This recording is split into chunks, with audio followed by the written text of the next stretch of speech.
In 2014, I was living in Fuzhou, Fujian. I had a friend who was training for an Ironman triathlon. The swimming section of the triathlon would be in the sea, so he wanted to get some practice doing open water swimming.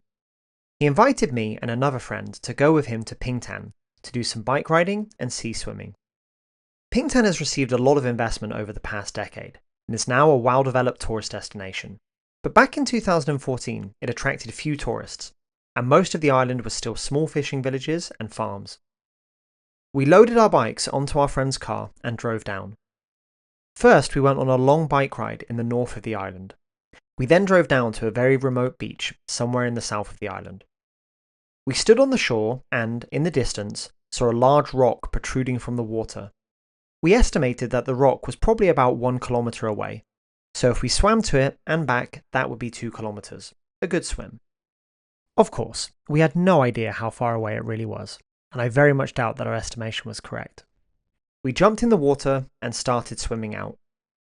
With the tide fighting against us, it was very difficult.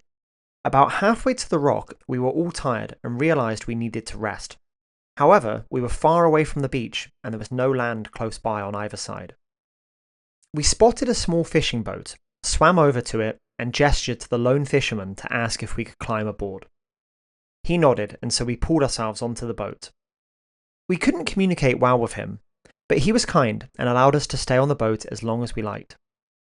After about 15 minutes of resting, we thanked him, jumped back into the water, and swam back to the beach. Looking back, the swim was probably a pretty reckless thing to do. But what I think about most is not the danger, but that fisherman.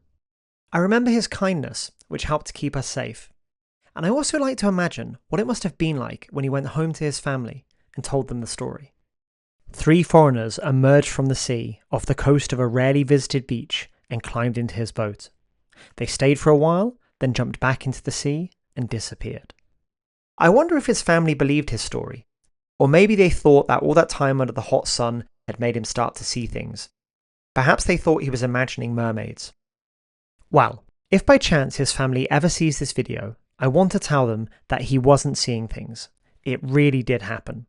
And my friends and I are very grateful to him for his kindness.